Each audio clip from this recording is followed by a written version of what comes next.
Šiame epizode pokalbis su daktaru Mariumi Aleinikovu. Jis yra Lietuvos agrarinių ir miškų mokslų centro direktoriaus pavaduotojas, Miškų instituto veiklai ir valstybinės miškų urėdijos valdybos narys. Kalbėjome apie miškininkystę, miškų išteklius, jų panaudojimą ir apskritai kokia yra situacija miškininkystės Lietuvoje.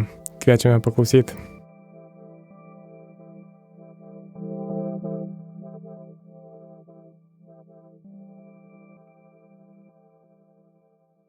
Sveiki, Mariau.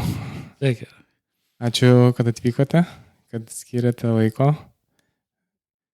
Kaip tą laiką įmanoma rasti, būnant tose pareigose, kuriuose esate? Galite trumpai pristatyti, papasakot? Laiko sunkiai gali rasti, bet vis tiek surandi tą minutę, kaip sakyti, negali visą laiką, bet pataikai. O kaip tai, kas šiuo metu esu Lietuvos agrarinių miškų mokslo centro direktoriaus pavaduotojas Miškų instituto veiklai. Ir kartu vykdau dar ir mokslinį darbą, plius dar esu valstybinės miškų urėdijos valdybos narys. Visai platus spektras jūsų veiklų. Čia tik tokios pagrindinės pareigos, o visuomeninių tai dar yra visai eilė. Aha, šiaip labai įdomu. Tai gal galite papasakot, kaip apskritai atsiradote miškininkystėje? Mano kelias galbūt toks įdomesnis, nes aš nebuvau toks, kur tiesiai galvojau apie miškininkystę. Aš tiesiog buvau baigęs Kauno technologijos universitetą, pramonės inžineriją su mediena ir baigus mokslus, kažką norėjau daryti daugiau mokslę, neįti kažkokį tai pramonę, dirbti ar dar kažką. Taip sutapo, kad iš Miškų instituto, tuometinio Lietuvos Miškų instituto, kaip tik atėjo daktaras Jonas Saladis, kuris ieškojo žmonių medieną suprantančių. Norėjo pradėti tyrimus, surišti mišką ir medieną. Ir mes pakalbėjom, pradėjau dirbti tada Miškų institute, nes iki to laiko tai buvo tokie daugiausiai yra, čia galbūt nuo senovės, net nuo tų sovietinių laikų, kad mediena ir miškininkystė buvo atskirti. Miškininkai mokėsi, kaip užauginti medį ir iki nukirtimo, o medienos pramonė, kaip medinukai mes, kaip vadinam, tai gauni rastą ir ką su juo toliau darai. O kokios to rasto savybės ir kaip tai sujungti, tai Lietuvoje to nebuvo, tai mūsų vieni tokie, negaliu skaityti, aišku, kad visai pionieriai, nes čia buvo ir Smetonos Lietuvoje pradėti, po to kažkiek dar 50 metais ir po to tokie tyrimai nutrūko. Tai mūsų tokia ir manau, turbūt viso gyvenimo mokslinės veiklos, tai ir buvo kaip susėti šios du dalykus.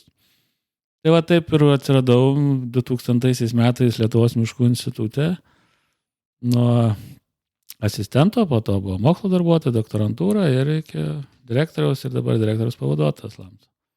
O mokslinė veikla šiai dienai, kurią sritį labiausiai orientuojatės?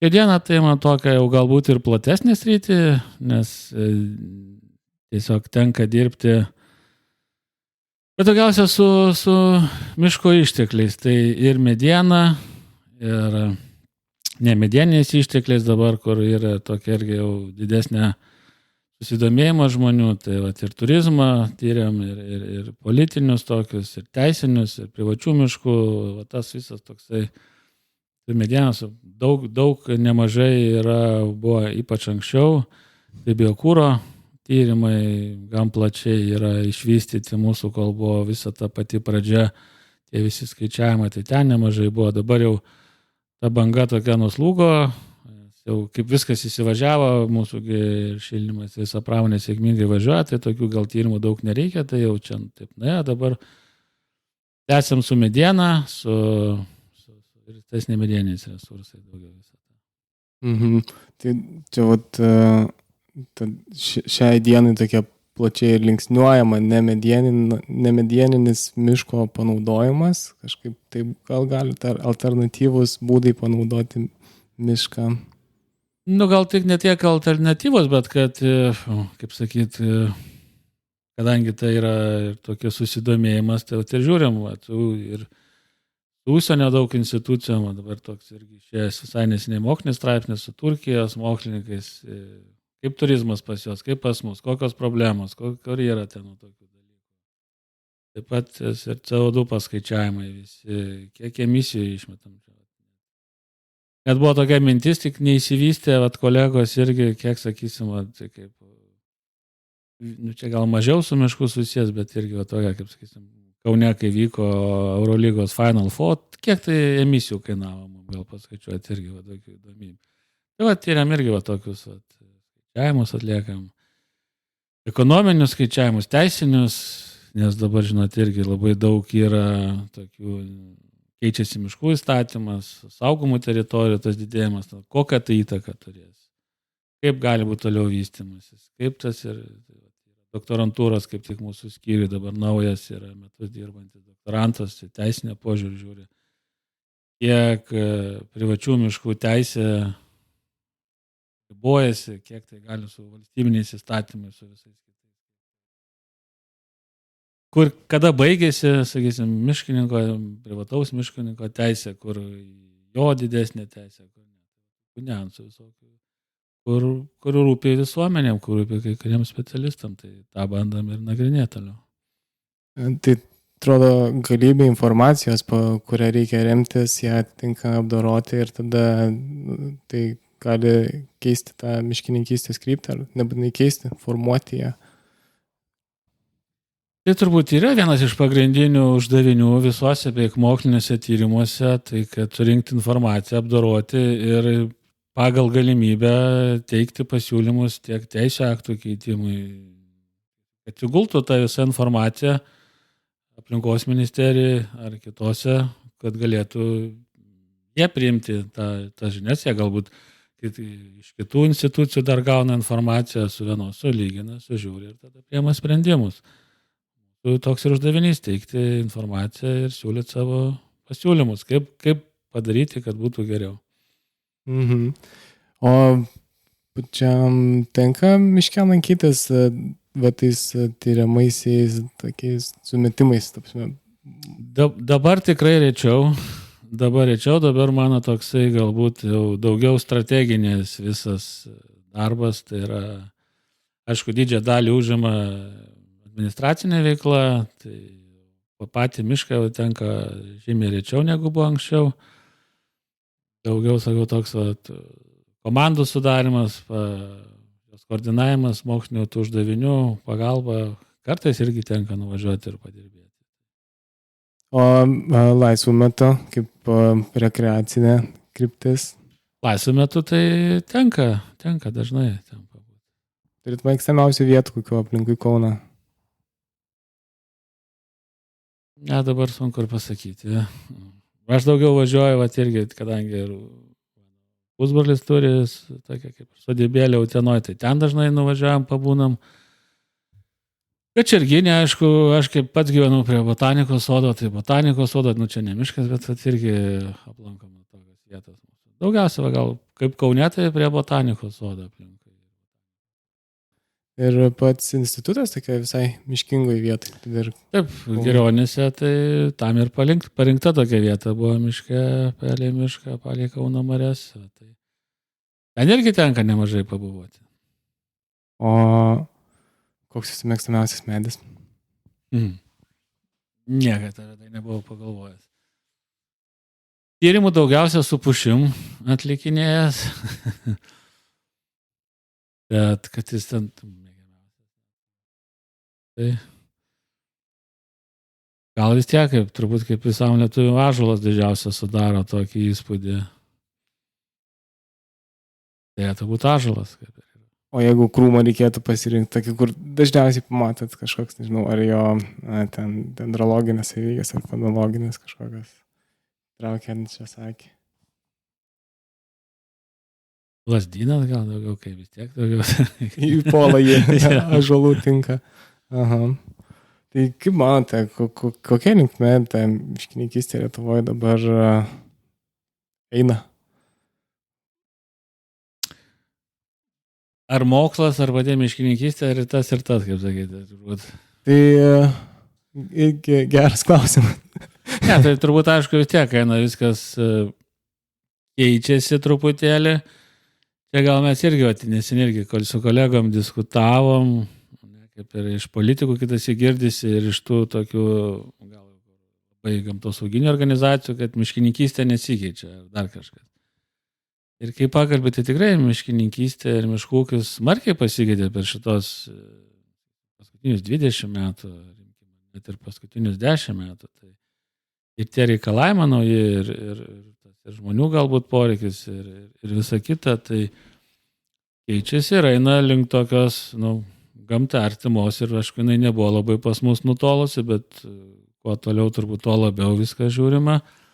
Irgi yra ginčas, ar čia artimesnė, ar artima, tokia artimesnė gamta miškininkavimas, tai link tos ir einam po truputį viskas.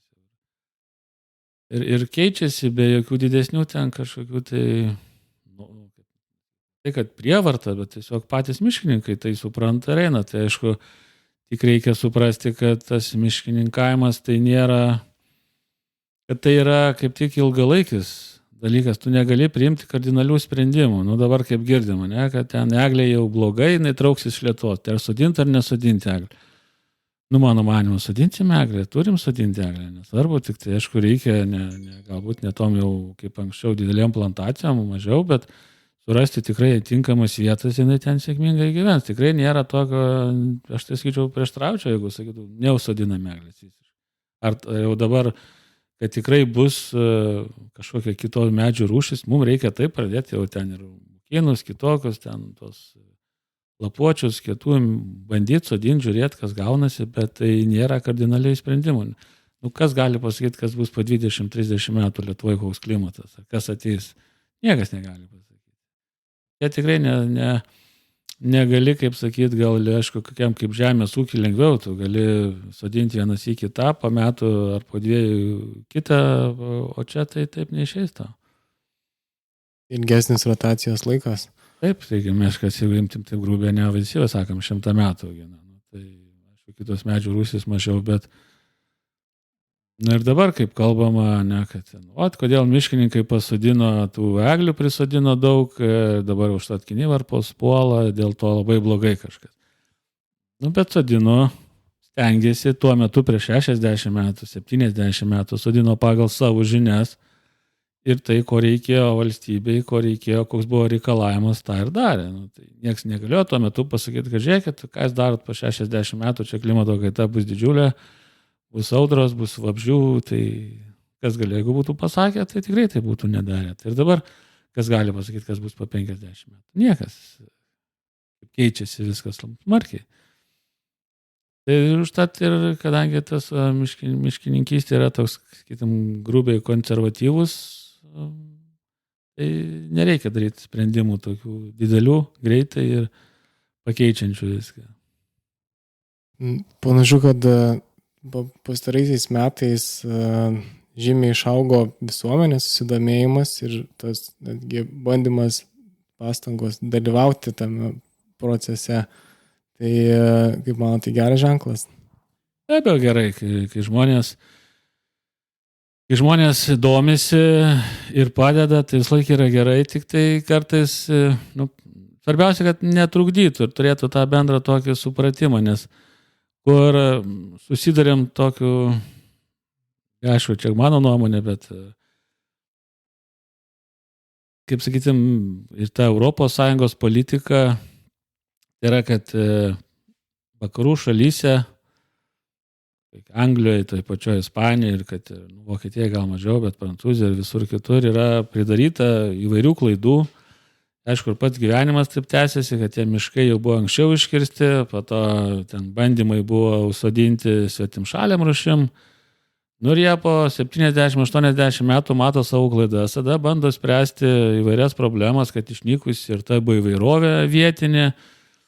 Ir atsiranda tada poreikis kažkokius ES iniciatyvos atkurti tai ir visą kitą ir metami pinigai. Ir pas mus dažnai būna, kad, tai ten žiūrėkit, ten yra problemos, ES šneka ten problemos, tai turėtų būti ir pas mus. Nėra visai taip pas mus miškininkavimas taip nevyko tokiom ir tų, pavyzdžiui, svetimšalių rūšių nieks pas mus čia neusiaugino ir ta biologinė įvairovės kažkokios didesnės invazijos nebuvo ir neišnyko ta, kur, kažkokio, aišku, be abejo, problemų visur yra, bet jos tikrai netokio masto kaip tenai.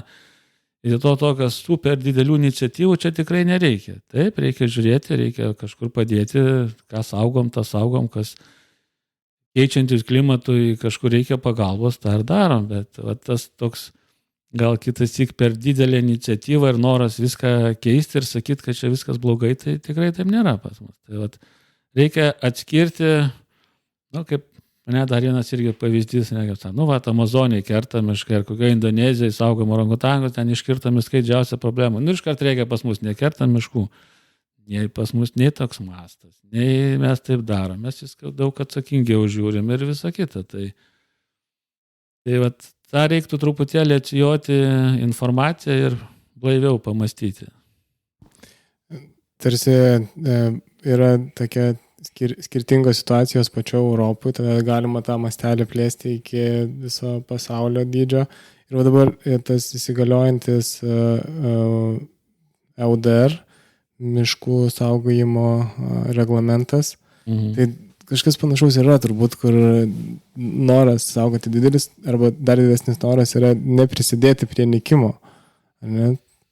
Tai taip, tai yra, kad sakau, kadangi Europa yra ganėtinai didelė, ta miškininkystė yra skirtinga.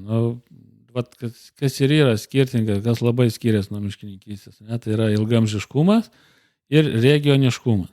Mes nuvažiuosim 300 km į visas pusės, jau miškas bus kitoks. Nekalbant apie 1000 km, jau visai bus kitoks. Ir tokio bendro sprendimo yra sunkiai surandama, kad tiktų visiems. Tai yra, kad dažniausiai žiūrė, kad Skandinavijos šalis, Baltijos šalis jau turi kitokią nuomonę negu pietų šalis, kurie reikia spręsti kitas problemas. Saugot kitaip mišką. Ten gal mūsiškiai, kaip pasakytų, kad ispanai kalba apie mišką, mūsiškiai nepasakytų, kad ten miškas. Ten krūmynai ir kažkas prisižėlė. Bet tas bendros, kitas tik tokios... kaip čia vadinti, iniciatyvom ar noras, tai ir sukelia daug tokių neiškumų.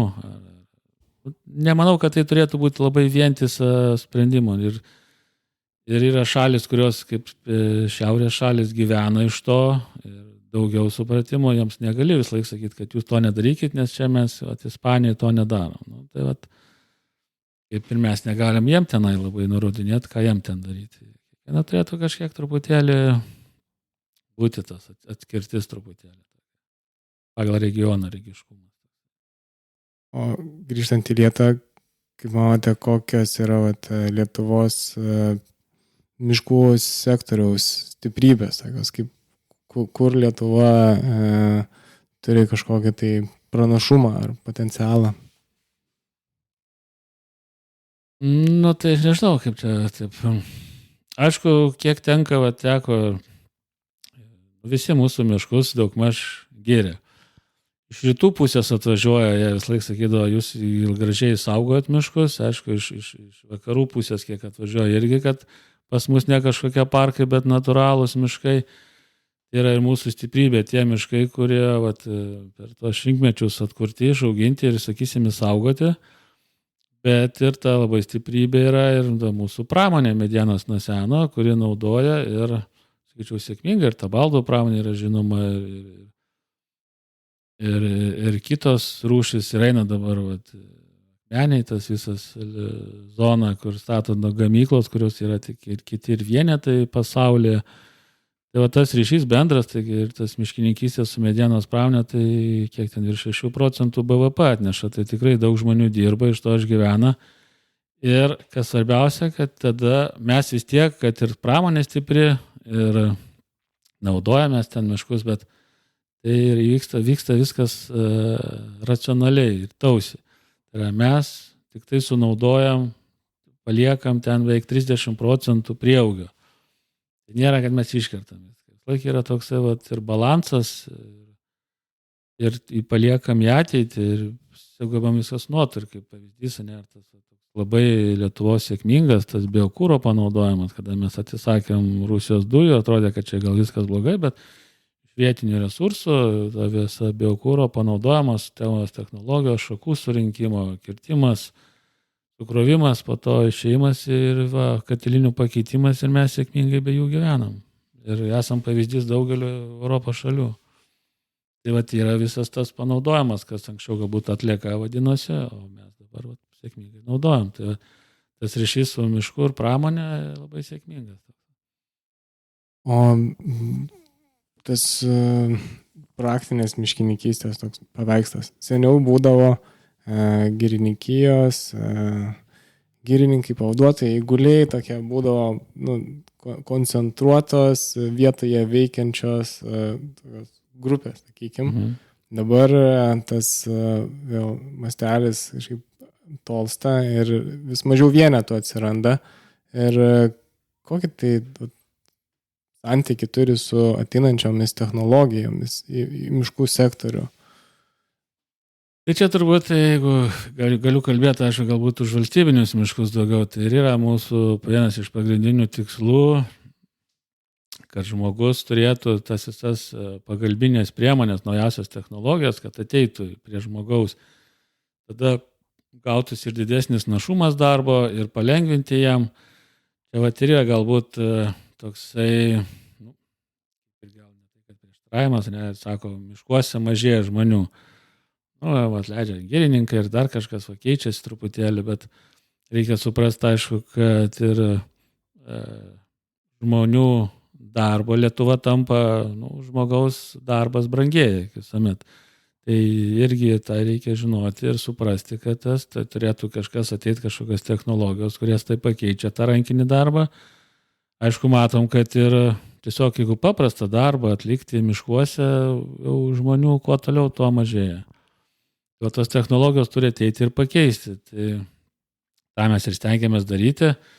Valstybinėse miškuose, miškų urėdijoje atsiranda technologijos, o dabar irgi atsirado, bet aišku, buvo įkurtas naujas, dabar dar neįkurtas, bet priimtas žmogus atsakingas už inovacijas, už ryšių su mokslu, po to turbūt turėtų būti ir skyrius atsiras, kuris visą tai įdiegtų, nes matom, kad reikalingas tikrai jau koordinuojantis asmo, kuris tą visą suvaldytų, nes yra daug procesų, kurios bandymų, ir dabar yra ir tos kameros, dronai, visa kita, bet ir tiesiog kaip paprasčiausia ta mažoji technika, kuri turėtų dirbti jautriuose teritorijose, saugomose. Nieks bandymų netlieka, yra mašina, o kas Lietuvoje turi. Privatus irgi nelabai skuba pirkti, kai nežinai, kad yra dabar irgi urėdija užsisakius tą mažą techniką, išbandys, pasižiūrėsim, kaip jinai veikia, ar tikrai yra viskas gerai ir dirbsim tada toliau. Tas pats, ir čia kokias elektrinė. Tai jeigu dabar lengvų automobilių parkas perina prie elektromobilių, jau reikia žiūrėti, ar gali ir sunkioji technika pereiti, kokios yra naujovės. Tai visas tas ir yra, kad stebima, žiūrima kaimininių šalių patirtį, kokios juos, kaip jie daro, kas pasiteisina, kas nepasiteisina. Tai stebim ir tos naujovės ateina, miškas tikrai turės didelį įtaką ateityje. Kuo toliau, tuo labiau bus svarbesnė.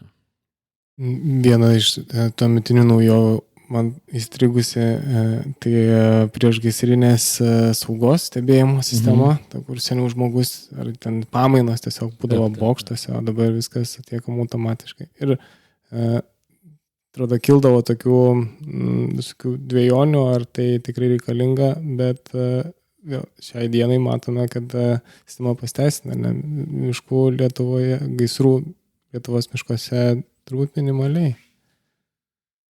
Yra mažėja, kaip sakyti, aišku, čia galbūt ta pati sistema ne tiek mažina pačių gaisrų, bet kiek sureagavimas visas. Tai plotas išdeginimas sumažėja, tai dabar vyksta jau antras etapas, jeigu, sakysim, tuo pirmojo etapu buvo padengta tokios didžiausios rizikingos vietos, tai jau šiuo metu yra konkursas, turbūt praėjo, visą kitą eina diegiama bus visoje Lietuvoje. Ir gaisrų mažėja, tikrai plotas, galbūt dabar, aišku, yra tas niuansas, kad dėl karinių poligonų, tai jau nieko nepadarysim, tie gaisrai kitas įk būna, kad šaudamas tiek užsidega. Tai tas gal kažkiek keičia pačią statistiką, bet kas liečia grinai, kur anksčiau būdavo žmonių, paprastų, grybautojų, gautojų ar lankytojų, tai tikrai tas yra tie procentai mažesni. Ir patys matom, aišku, kokie orai jau kaip šilta iki dabar, sausa ir gal net ir žmonių sąmoningumas didėja. Mes irgi buvom tokia diskusija, čia ne vien gaisrus, bet ir šiukšlės. Ir pagal girininkių pateikta visus duomenis, kad tikrai mažėja šiukšlių miškuose. Aišku, nežiūrint tų piktybiškų, kur sąvartynus palieka, bet jeigu lankytojai, tai yra šiukšliadėžėse ir nebesimėto. Taip tikrai tas keičiasi, tai yra smagu, kad keičiasi žmonių supratingumas ir sąmoningumas. Tai tiek liečia šiukšlimą, tiek ir gaisrą sukelimą. Būdavo, kad pasitikdavo miškuose ženklai neuždeg, nešiukšlink, dabar atrodo natūralu, kad nedegs ir nešiukšlinsi, ar ne, kultūringėja lankytojai. Kultūringėja, taip, tai tas gal, kad tas pat jūsų tas klausimas, kur yra žmonių susidomėjimas mišku, tai tas irgi tiek prisideda, kai patys žmonės domisi. Čia laikai, aišku, yra tas turbūt kelio žmonių grupės, tie, kurie gyvena šalia miško ir turi naudą, tai jų vienoks truputėlį požiūris, ir kitų yra žmonių, kurie gyvena mieste ir turi mažą sąlytį su mišku, jų galbūt truputėlį kitoks požiūris ir į saugomą ir mišką patį. Tai šitas irgi yra, turima vieniem ir kitiem tos informacijos reiktų suteikti ir padiskutuoti su visom grupėm.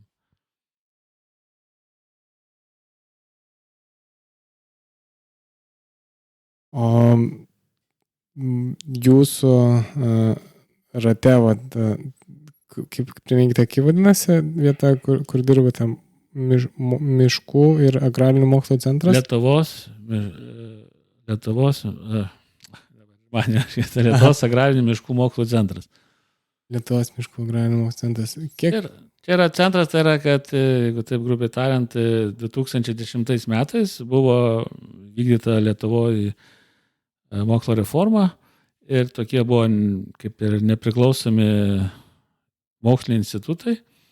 Buvo sujungti tokius mokslo centrus, sustiprinimui visą kitą. Tai Lietuvoje atrado 5 mokslo centrai ir vienas yra Lietuvos agrarinių miškų mokslo centras, kuris apjungia 3 institutus, kurie dirba žemės ūkio srityje. Tai miškų, žemdirbystės institutas ir sodininkystės daržininkystės institutas. Mes esam tokie apjungiantis tas mūsų centras.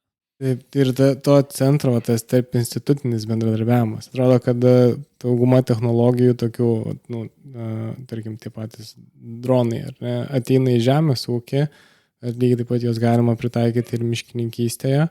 Tai tokia centro sujungimo ir buvo idėja, kad būtų vidinis bendradarbiavimas ar mažiau. Be abejo, vienas iš tai, kad vis laik toks centras sujungiamas, kad konsoliduoti tas mintis. Be abejo, kad mes, pavyzdžiui, turime tokias kaip ilgalaikės programas 6 ir 3 yra jos tokios vertikalios, kaip mes galim padinti, nes tiek yra miškininkystė, sodininkystė ir žemdirbystė, skirtumai yra, bet yra 3 horizontalios, kuriuose dirba ir gali dirbti visų 3 institutų darbuotojai, tai, sakysim, genetika, nes augalai ir genetika, dirvožemis, nes dirvožemis yra visur ir apsauga. Tai tinka ir vienur ir kitur. Vienur daugiau, kitur mažiau, bet tas yra bendravimas. Ir be to, aišku, vyksta įvairūs bendradarbiavimai, nes tarp disciplininiai mokslai įvairių, tiek su sodais, tiek su žemdirbiais, įvairiuose srityse. Čia toks gaunasi visas centras mūsų ir apjungia tas tokias pagrindinės žemės ūkio visas mokslo ir kryptis tokias pagrindinės. Skyrus gyvulininkystę, kuri veterinarijos. Tai dabar sveikatos mokslas. Tokia formulė, kažkur mačiau, mokslas plius verslas lygu inovacijos. Tai iš jūsų perspektyvos Lietuvoje verslo indėlis į tas inovacijas miškininkystės srityje, dirbant kartu su mokslu, jisai kintantis į kažkurią pusę. Auga ar stabilu? Auga, turbūt, sakyčiau, auga ypatingai su dronu, dabar sakysim, kas turbūt viena iš didžiausių bangų ir naujovė, tai yra dronai, tai yra, ką ir sakė, tai yra žemės ūkį, tai jau yra plačiai naudojama. Dabar norima pereiti ir į miškų ūkį, tačiau yra daug ir tokių apsaugų ir problemų, kurias reiktų įsispręsti prieš plačiau naudojant. Grubiai tariant, dronų purškimas, medžių purškimas iš dronų. Jau atsiranda visokie kitokie. Ten yra valdymo, ten žemės ūkio ministerijos kažkokie, kur nelabai galima ten. Taip toliau ir panašiai. Lengvesnis panaudojimas, pavyzdžiui, medelynuose. Ten netaip nepakyla aukštai ir lengviau nupurkšti. Jau ten, kur miškai, tai jau vėl. Tai dronų panaudojimas, aišku, yra labai platus. Ir skaičiavimai, ir vertimai, ir visų kitur. Tai tas jau įvairios yra įmonės, kurios domisi, su kuriuo bendradarbiaujam. Viena, ir Kaune yra ta įmonė Nando, kuris sėkmingai bendradarbiauja su žemės ūkiu ir dabar su miškais. Tai ne vien tik tai, bet galbūt čia liečia dronus, bet yra apsaugos produktai įvairūs. Mes kaip su mediena dirbam, tai įvairūs ir su mediena susijusios inovacijos. Mediena yra angliavandenilis. Tai toks pats kaip ir nafta ar dujos. Tai vadinasi, ir iš jo nuo seno yra buvo daroma daug kas ir dabar galima daug ką daryti. Tie produktai, ką galima gauti iš miško, iš medienos, iš kitų produktų, tai norėtųsi, aišku, kažkokio galbūt dar didesnio indėlio iš verslo, bet tai viskas po truputį ateina. Galbūt tas, kur turbūt viena iš didesnių problemų, tai kad, kaip aš sakiau, miškininkystė ilgas procesas, mes negalim duoti greitų atsakymų. Kaip tas veikia? Turi stebėti kelios metus, gal 3, 4, gal 5 metus, kad kažkokią atsakymą, gal ir 10 metų tu gausi. Tas į verslą reikia greitai ir dabar. Tas irgi truputėlį turi tokio niuanso, kad negali duoti greitų atsakymų. Išpurškiant medelių. Rezultatas pasimatys po 2-3 metų, ar geriau, ar blogiau. Gal laukti nenori, negali. O kaip, pavyzdžiui, miškininkystė arba medienos produktą, gal iš naujo pridėsiu klausimą, jeigu reikėtų pakomentuoti tą dabartinę medienos auginimo mūsų Lietuvoje principą, kur pasiekiamas amžius tam tikras, ar ne, kirtimo amžius. Ir tada kitose šalise yra pagal skersmens apimti. Tas kirtimo laikas, tada jau nebe amžius. Tiesiog šitos du skirtumus, jeigu bandytumėt pakomentuoti. Tai aišku, kad dabar jau tas skirtimas pagal amžių, tai man atrodo likęs tik tai pas mus ir Baltarusijoje, kaip sakant. Dabar nauja miškų įstatymė, tai yra ruošiamas įkeisti ir tikrai, kad atrastų ir skersmuo, nes tikrai patys matom tas problemas, kad jeigu ypač eglė, ypač berža, supūdom medieną tiesiog, nes jau 80 metų, kur ypač šlapia ar dar kažkas, tai ten labai smarkiai yra pažeista pūvinė ir ką mums tada laukti to. Gauti geresnę medieną. Supūvusios, taip mes turim nemažai tos medienos ir jeigu turbūt žiūrėt profesoriaus Kuliešiaus skaičius, dabar tiksliai neatsimenu, bet kiekvienais metais, grubiai atsakant, po vien tik milijoną ir taip medžių atkrenta ir supūna. Tai ką mums dar papildomai kubinių metrų milijonas. Ką mums dar pūdėt papildomai ir aišku ko. Tai tas skersmens ir amžiaus turėtų būti toks vaderinys, kuris padėtų tą. O medienos kokybė, sakėte, supūdoma, tiesiog jau kaip perauga ir jau tikrai trešta ir jau jas nepanaudos pramonė, bet tas augimo laikas ir pramonės poreikis, turiuomenį, mediena seniau būdavo tikslas tarsi užauginti kuo didesnį sveiką rastą. O dabar labiau yra tikslas gauti greičiau didesnį kiekį, didesnį tūrį? Ne, turbūt vis tiek, tai, kaip sakyt, tai aišku labai plati tema. Kas yra kokybė, ne? Kokybė yra tai, ko tau reikia. Ne? Ko tau reikia, jeigu pavadintume taip grubiai. Popieriaus pramonė reikia vienokio, ne vienodo, bet vienokio medžio. Ne? Statybos pramonė bus kitoks medis. Tai pramonė galbūt vėl kitokio medžio reikia. Tai ką mes nebūtinai reikalinga viskas vienodai. Jeigu mums reikalinga tik tai kažkokią biomasę, biokūrui, tiesiog arba celiuliozę gaminti, ar dar kažką, kaip mes žinom, plantacijas, kur medžių rūšis, greitai auga 5-10 metų, storiausias medis, tai jisai bus galima būti ir panaudoti, tik tai kažkokia, kur reikalinga tavo biomasė, ar deginimui, ar biokūrui, ar kažką gaminti iš jos tokio paprasto, bet tikrai ne tik statybos pramonė ir kažkokia ten ar baldų pramonė. Ir baldų pramonė reikalinga užauginti jau kitokią medieną, tai tas medis neturi taip greitai augti, nes jos savybės prastėja. Bet aišku, tam yra genetinė atranka, įvairios tos savybės, kai tu gali galbūt ir greičiau užauginti, nereikia 100 metų, kad jau jisai turėtų tas geras savybės, kurias tiktų pagaminti kažkokį kitokį produktą. Ir technologijos pačios medienos apdirbimo turbūt irgi toks faktorius, kur netgi tą sparčiau užaugusią medieną jie įmanoma kažkaip termo, tarkim, apdorojimas ar dar kažkokie tai būdai. Ar tos savybės tada jau vis tiek lieka kaip greitai augusios, tiesiog storos rievės. Tai jo, tas stiprumas, vis tiek pagrindinis yra, kas yra medį visa Lietuvoje nesudaro ankstyvoji ir vėlyvoji mediena. Tamsiai yra vėlyvoji mediena, kurios pagrindinė funkcija yra stipruminės.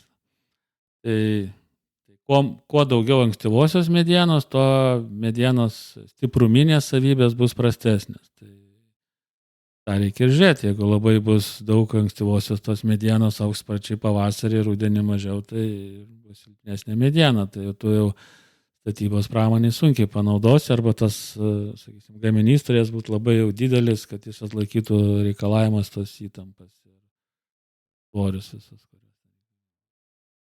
O klimato poveikis dabartinė, jeigu vidutinė temperatūra šiltėja ir tai daro įtaką tokią pastebimą medienos kokybei Lietuvoje, ar adaptuojas? Tai, kaip sakyt, aišku, medžio savybės priklauso nuo labai daug veiksnių ir išskirti yra labai sunku kažkokius atskirus. Mano pagrindiniai tyrimai, nuo ko prasidėjo, tai yra skirtingos augavietės. Tai jau vien tik tai augavietėse yra skirtumai tarp medžio, plus medį kinta savybės tiek į aukštį, tiek į skersmenį. Taip, kad čia pagauti, sakysim, kad nuo ko daugiau, tai yra labai sudėtinga, nes reikia labai plačių tyrimų, kad tu pasakytum, nuo ko tas galėtų labai savybės priklausyti. Tai bet aišku, yra pagrindinės, kas turi, tai yra amžius, tai yra augimo sąlygos, augavietės. Drėgna, nedrėgna, derlinga, nederlinga. Ta pati pušis, jeigu jinai iš Dzūkijos, jinai skersmojos bus mažesnės, nes neauga nederlingai, tačiau be tos rievės ir kitos bus siauresnės, gali būti stiprumas yra didesnis negu kur nors Labanore ar kur auga, kur derlinga, plačios rievės, ten sakysim, ta kokia augavietė. Jau savybės bus jos kitokios, mažesnės, nes rievės bus didesnės. Rievės irgi apsprendžia tik apie 30-40% viso stiprumo. Čia, mes turim, kur aš kaip ir esu dėstęs tiek studentam, tiek įsakyta, turbūt yra pagrindinis, kur yra pagrindinis visų medienos produktų problema, kai reikia sertifikavimą gauti, tai yra, kad išlaikyti vienodas savybės. Nes tu rastą gauni skirtingus. O produktas tavo turi savybės turėti tokias, kokias tu deklaruoji. Tai ir yra, kad čia yra gamta, čia nesukurtas žmogus, ne geležis, ne kažką, kad ten tiek įdėjų geležies rudos, tiek įpylė to ir tu gausi galutinį produktą visuomet tą patį. Tu gauni rastą visuomet skirtingai. Tai yra rūšiavimas, tam yra rastų rūšiavimai pagal skersmenį, po to tas yra stipruminiai kokie nors rūšiavimai, dar kažkokie peršviečiamai ir šakos dar turi įtaką įvairios. Tai visą tai vat ir yra, kad galutinį produktą išgauti, kurį galėtum sertifikuoti, yra labai sudėtingas ir procesas. Tad daug tokių nėra medienos pramonė. Galutinių kokių ten, tai yra tos technologijos, aišku, ten, koks yra produktas, bet ir tikrai ilgas procesas, kad jis atidirbtų. Taip, pradėjau galvoti daugiau apie tai, kad jūs darote mokslinius tyrimus, kad žmonių supratimas apskritai vis gilėja, senų senovėje ten augavietės gal vienai buvo vertinamos ir tinkamo rūšis ir ten kažkokios mikroklimato sąlygos, bet jeigu taip artėjant link tiksliosios miškininkystės, ar ne, ir vis daugiau tokių faktorių, kurie apimtų tą būsimą mišką įvertinimo, tai kur dabar esame pasauliniu gal net mastu ir kaip galėtų tai tobulėti?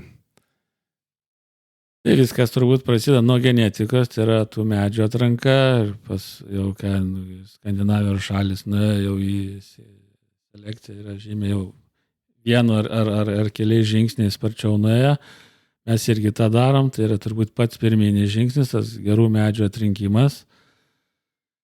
Po to technologijos užauginimas, tai kiek mes galim skirti ir kiek mes norim, tai yra, aišku, tikslinių augaviečių parinkimas, kaip sodinti, ir visa ta priežiūra, tai va tas yra atlikta daugybė turbūt ir eksperimentų, kiek sodinti, dabar, pavyzdžiui, irgi kaip pavyzdys jau pradeda diskutuoti, ar tikrai dar reikia tiek pat sodinti medžių, ten, sakysim, 3000 į hektarą, jeigu mes ten po to iškertam nemažai. Keičiasi ir klimato sąlygos, keičiasi ir miškininkystė, dabar tie patys ir vadovėliai, ne tai kad vadovėliai, bet tie visas lentelės, tūrio skaičiavimo, jie buvo atlikti ten 60-70 metais. Jūs gal reiktų jau pažiūrėti, gal pasikeitė, nes sąlygos tai pasikeitė Lietuvoje augimo, gal jau kažkas keičiasi ir pas mus, jau turėdamas skersmenį ir dar kažką gal visai kitokius skaičius gautum truputėlį. Tai tas, sakau, pagrindas, tai eina vis tiek žiūrima, aišku, tą kokybę, tai tie patys ir tų pačių dronų panaudojimas, kai išmatavimas yra dabar užsienį irgi, kad atvažiavęs į mišką praskanuoji ir tu gali pasakyti, ką iš tų rastų tau būtų geriausia panaudoti ir kokiu tikslu. Tai tokia va kaip tikslioji miškininkystė. O palydovų informacija, kaip jinai panaudojama arba dar gali būti panaudojama irgi miškininkystės labai? Palydovų, tai turbūt daugiausia su tais plotų kitimais, bet čia yra labai dar niuansų daug. Tai tikrai, kadangi medžiai ir tų tokių duomenų daug surinkta nėra, čia dabar irgi neseniai buvo straipsnis apie palydovo, kaip yra nustatoma, ar apaugusi miškų žemė ar ne. Suomiai padarė tą tyrimą, buvo šitą Forest LT Gaižučio puslapį įdėta visą tai įdomi informacija, kad tikrai netiksliai nustatinėja, ar kai čia yra skelbiama, kad tiek Lietuvoje, tiek kitur šalise, kad tas miškingumas mažėja, nes iš palydovų taip atrodo. Bet ir matosi, kad tos nuotraukos nėra tiksliai. Nes tiek medžiai auga, tiek eina tas augimo laikotarpis, skirtingi lapai, pavasarį vienokie, vasarį kitokie, žiemą numeta ir spygliai ir visa kita. Dar reikalinga didelis informacijos kiekis, kurį reikalinga apdoroti ir tada įdiegti, tai kad geriau matytųsi. Aišku, kaip yra dabar atrodo laukuose, žemės ūkiai galbūt sėkmingiau naudojama tos visos, bet dar miškų ūkiai, dar miškininkystėje reikalingas didesnis, kadangi turbūt niekas ir neteikia tų didesnių duomenų kokio kiekio, bet vėlgi gali būti, bet kažkokį irgi tas pats, ar jeigu atsiras tikslesnį kažkokią matavimą, tai iškart matytųsi galbūt, jeigu gautume tuos jau tikslius duomenis, net ir plotų pasikeitimas, bet ir kažkokių kenkėjų atsiradimas, jeigu tu nuskanuoji kas kelias dienas tą plotą, tai gal tu pamatysi, kad jau ten kažkokia spalva keičiasi ir jau ten kažkokie kenkėjai, gal tau reikės mažiau važinėti mišką ir žiūrėti. turbūt vienas iš turbūt svarbiausių, kad būtų va, tas įvertinimas dėl pažeidimų, dėl kenkėjų, dėl viso kito va, toks nustatymas. Kur matyčiau dabar va, sėkmingiausią panaudojimą. Pamanu, dar kažkada vienas miškininkas brandaus amžiaus sako, kad atskirdavo, kad kenkėjai puola pagal bliksinčius sakus kažkur eglių viršūnėse. Nepamanu, kurį minėjo, bet taip skambėjo romantiškai, dabar visą tai greičiausiai jau padarys technologijos. Tai taip, turėtų technologijos tam ir dirbama, bet jie reikalingi, sakau, didelį duomenų kiekį, kad tu surastum ir suprastum, ir net tas pats, ne, koks vabzdys užpuolė. Tai irgi tai galima nustatyti, bet tik tai reikalingi. Bet kadangi technologijos taip smarkiai tobulėja ir visas tas intelektas, nedirbtinis, tai turbūt, nežinau, laiko klausimas, kada tai 10 metų, greičiau gal kažkiek tai tiek bus, aišku. Ir tada, ir grįžtam prie to klausimo, kiek žmogus bus reikalingas miške. Kai tokios technologijos bus, gal dar mažiau jų bus ir ar sakysim, kad visai išvijom žmogų iš miško, nes gal reikės tik tai porą žmonių prie kompiuterio, kurie tas nuotraukas stebės ir porą žmonių, kurie važinės ir patikrins, ar tikrai taip yra, ar kas čia atsitiko, ar dar kažką tai. Kaip ten ekologinės paslaugos, ar kokia irgi yra savoka, čia kažkas panašaus, kur stebėjimas vyksta iš šono ir tada žmogus tampa tik tais to stebėjimo dalimi, rekreacija. Nu, gal ekologinė tai yra, ta pat miško sveikatingumas, rekreacija, kita, tai tą ir duoda miškas tik tai. Čia gal technologijų mažiau reikės, čia jau grynas bus toks įėjimas į mišką. O kaip tada pokalbio pradžioje pradėjome kalbėtis ir minėjote, kad tos kiti miškų panaudojimo būdai, nemedieniniai, kaip juos apskaityti, kaip jų poreikį vertinti? Įvertinti poreikį galbūt nebūtų taip sunku, nes čia gali apklausti žmonės ir įvertinti, bet sakysim, nauda įvertinimo. Ir čia turbūt yra didžiausia klaustukai ir problemas. Nes labai atrodo paprasta paskaičiuoti, ne, kad tai, ką tu iškerti iš miško, kokius pinigus gauni, tu tiksliai žinai. Kokia bus vertė, arba dar gali vertinti, infliacija, visą kitą ir tą. Kas dabar gali vertinti, kokios paslaugos suteiktos, jeigu ten įvertint, viskas, aišku, yra ekspertiniu būdu. Labai atrodo ar sudėtinga, kiek rekreacija, kiek žmogaus sveikata, kiek gali būti kainuoti, tai ten gaunasi skaičiai milijardai.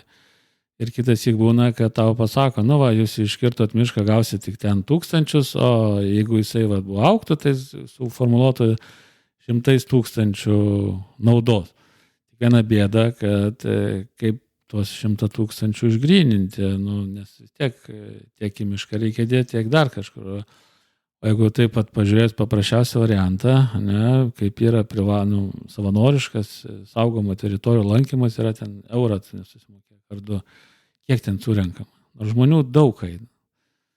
Reikia mokėti, tada jau prasideda, kad aš galbūt ir nenoriu mokėti už tai, ne už gryną orą, kodėl aš turiu mokėti, arba už grybavimą, dar kažką.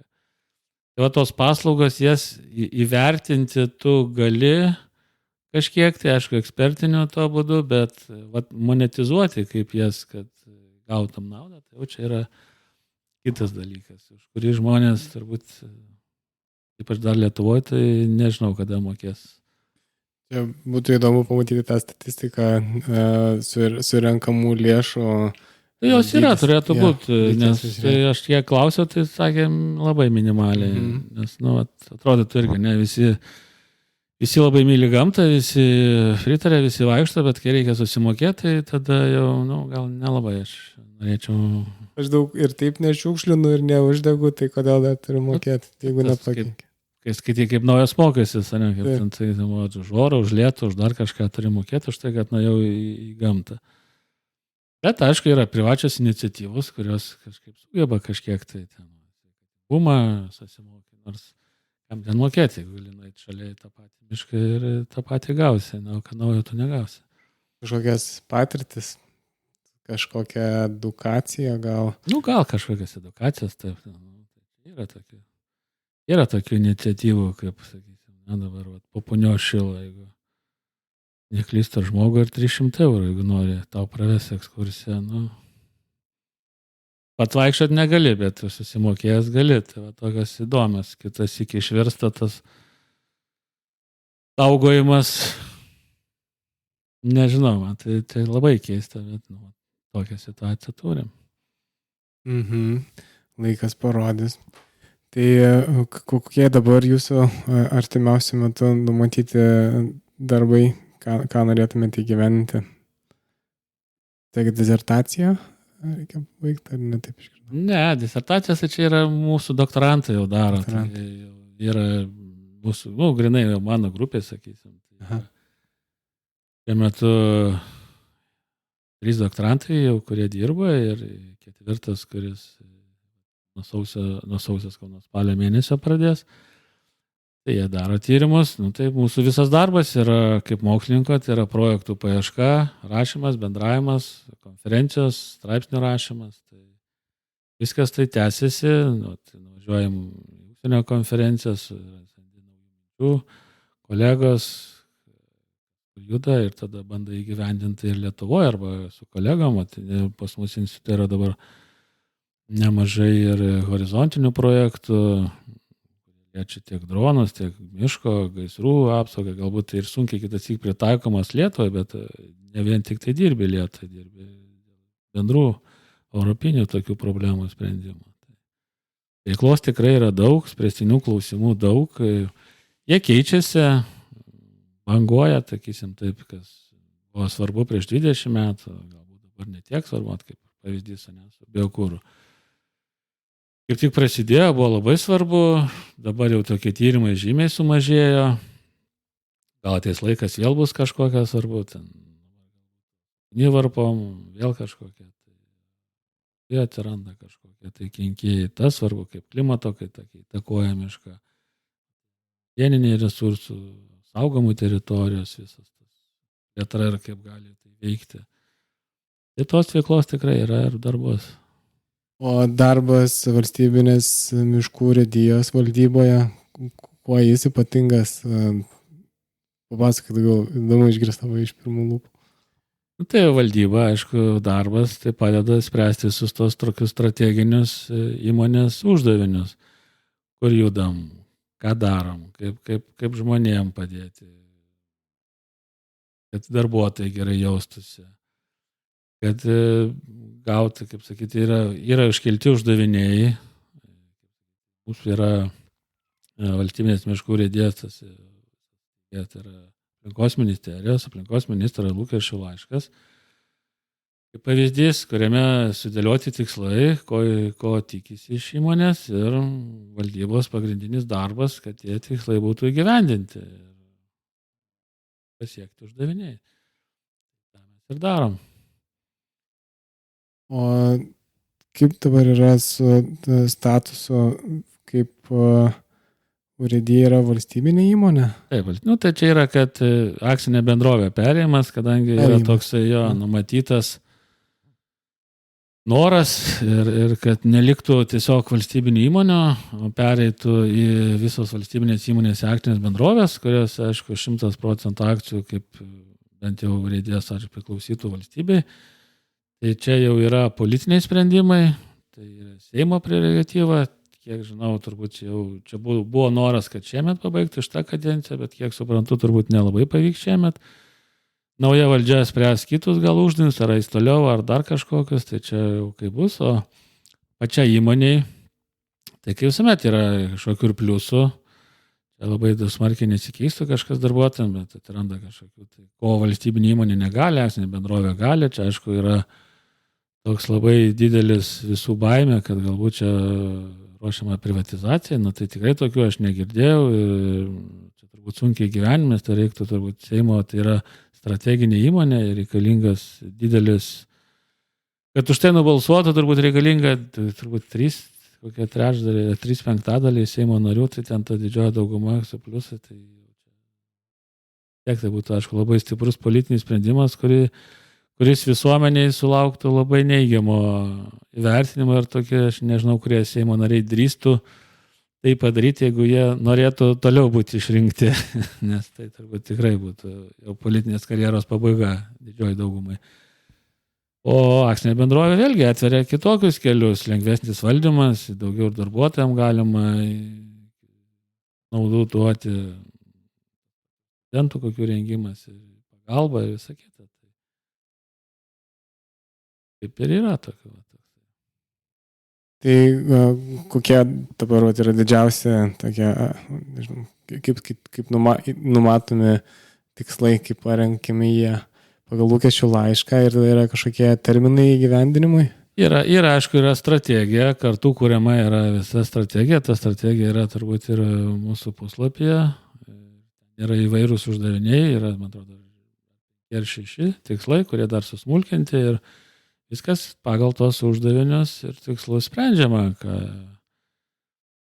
klimato kaitos, gamtos saugos, darbuotojai, bendruomenė, visa kita. Tai nėra vien tik tai rūpinimas apie miškais, bet ir darbuotojai labai svarbu. Bendruomeniškumas ir ta veikla, tai visus tos uždavinius ir stengiamasi gyveninti, kaip kad mažinti sąnaudas, kaip darbuotojams gerinti, kad atlyginimai būtų normalūs. Kiekvienas, negaliu sakyti, kad kiekvieną posėdį, bet labai dažnai irgi sprendžiam klausimą, sakysim, kaip darbuotojams, ar atlyginimas, kad didėtų, kad neatsiliktų nuo rinkos. Ir tas galbūt sėkmingai kol kas viskas vystosi, nes mes kiekvieną stengiamės beveik posėdį daryti regioniniam padalinį, važiuoti, aplankyti, išklausyti žmonės, kokie jų klausimai. Ir tikrai pastebim, kad, sakysim, tie klausimai, kurie galbūt buvo kadencijos pradžioje, jau jie keičiasi. Tai rūbų arba dėl atlyginimo, dabar jau jie po truputį nueina į kitą, jau galbūt ir įsisprendė. Dabar, aišku, daugiau visi dėl tos akcinės bendrovės, aišku, visiems žmonėms pokyčiai turi tos klausimus, tokius atsakinėjom. Bet tai man viską ir technikos pirkimas, atnaujinimas, perimas prie technologijų, kad būtų normali įmonė, kuri gyvuotų, teiktų Lietuvai naudą ir būtų darbuotojams gerai dirbti. O ateities miškininkas, tarkim, ar jis dirbtų valstybiniam sektoriui, ar privačiam, kokios kompetencijos yra reikalingos?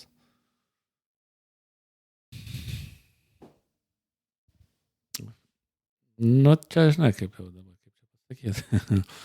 Aišku, norėtųsi miškininkystės kompetencijų gerų, bet matom ir pastebim, kad tų žmonių tikrai mažėja.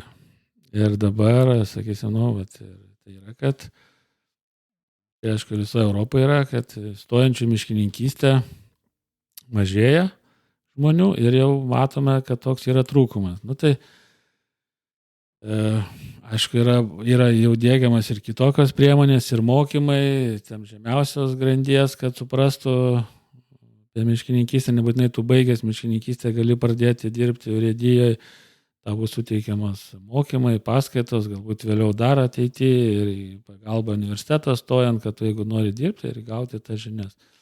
Vis tiek toks bendras supratimas miškininkystės, tai tikrai aš manau, kad tai turėtų būti ir išlikti, nes iš kitos, kaip sakyti, aš ir pats į savęs galiu pasakyti, mes turbūt mišką žiūri vienaip, kai tu nesusidūręs, kai tai medis, augas atrodo pats, nieko daryti nereikia ir kai tu jau viduj iš procesų žinai, tai yra, kiek yra veiklos, kad tas gražus miškas taip ir atrodytų, kaip jis dabar atrodo. Tai yra daugybė žmonių ilgametis darbas. Nors atrodo mums, kad niekas ten nieko nedaro. Tai vidaus yra visai kitos požiūris. Tai tu turi turėti tą bendrą supratimą, kas kaip auga, kaip veikia tie ir gamtos dėsniai, kaip veikia. Ir plus, aišku, dabar jau turbūt reikės ir tų technologijų supažinti. Neišvengiamai. Neišvengiamai, jau tas be ko. O paskutinė gal klausimų už tos. miškai klimato pokyčių akivaizdoje. Lietuvoje kokia jų situacija, ar kažką reikia daryti, kad jie dar būtų geriau prisitaikę. Tai šiuo metu yra daroma, tai yra turbūt vengiama tokių vienodų mono miškų, jau yra vadinama, tai 2-3 rūšis, kad nebūtų tokių, ką mes ir turim. Išklaidų vis tiek mokais ir bandai spręsti, kad nebūtų, ir sakom, eglynai dabar užpuolė kinivarpą. Aišku, tai yra, kaip ir sakiau pradžioje, nieks taip negalvojo, atrodė, kad tai yra gerai. Bet dabar matom, kad tokie dideli plotai eglynų naudos neduoda. Tai reikia truputėlį maišyti, atrinkti tas vietas, kuriems geriausia galbūt būtų.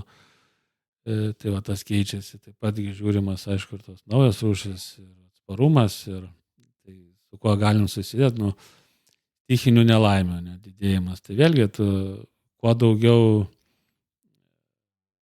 daugiarūšiškumas, tai palengvins ir tą atsparumą miško. Tai va, tą ir žiūrima dauguma. Kaip ir kalbėjau, dėl naujų medžių rūšių, taip reikia pradėti, reikia žiūrėti, nes vis tiek galbūt klimatas čia pas mus taip šiltėja, ateis iš pietų rūšis, bet negali sakyti, kad jos kažkokios tai labai svetimas, jos pas mus auga, kaip ir maumedis, dar kažkas, ar bukas jau vis tiek pietuose auga, arba kitas medžių rūšis tik tai auga ne miškuose, bet parkuose sodintas. Tai, bet va, kaip jas prižiūrėti, kai sakau, yra labai man įstrigęs, tai vat, ką jie galim pasakyti, kaip tai atrodo miškininkystė, kai tu darai, imi pavyzdį iš kitų ir negalvoji, vat, kaip teko būti ir dabar praeitais metais Australijoje, irgi ten buvo pavyzdys labai geras, kaip jie norėjo šitos greitai augančių medžių. Tai atrodo, sako, klimatas tas pats panašiai kaip Brazilijoje, atsivesim iš Brazilijos eukaliptų rūšių, arba nepasakysiu kurių. Ir pasodino, ir auga, po 5 metų visus išvertė, nes pasirodo Brazilija gal tokių vėjų nėra, o ten užsitaikė. Vėl atvežė kažkokios naujos medžių rūšis, vėl augino, vieną kartą nukrito iki -1 laipsnis, viskas nušalo. Tokių klaidų ėjo jie iki maždaug apie 20-30 metų, kol surado tas rūšis, tokios plantacinės, kurios galėtų augti Australijoje, nors atrodo aplinkui visur augo, ir tiek Zelandija augo, ar ten Brazilijoje, kažkas labai panašaus, bet vis tiek skiriasi. Tai yra, kad tas klaidų kelių geriau neiti, bet ir nedaryti tokių staigių sprendimų, bet reikia ruoštis ir kažkokius bandomosius želdinius jau sodinti, žiūrėti, kaip auga, kokios priemonės galbūt, kokios ten atsiras bėdos, kas geriau, kaip geriau. Tai va tokios turim eiti, vis tiek žiūrėti į priekį ir sodinti, ir ruoštis. Labai įdomu. Ačiū. Prašau. Gal dar kažką norite pridurti? Klausytojams perduot kokią žinutę? Nežinau. Tikrai nereikia pergyventi labai smarkiai dėl Lietuvos miškų, jie yra tikrai prižiūrimi, saugomi ir galime didžiuotis, kad yra tokių žmonių kaip mūsų dabartiniai miškininkai, praeities miškininkai, kurie viską mums paliko. Tai reikia saugoti ir padėti miškininkam tą visą grožį, visą tą valstybės turtą saugoti. Dėkui. Dėkui, puikiai.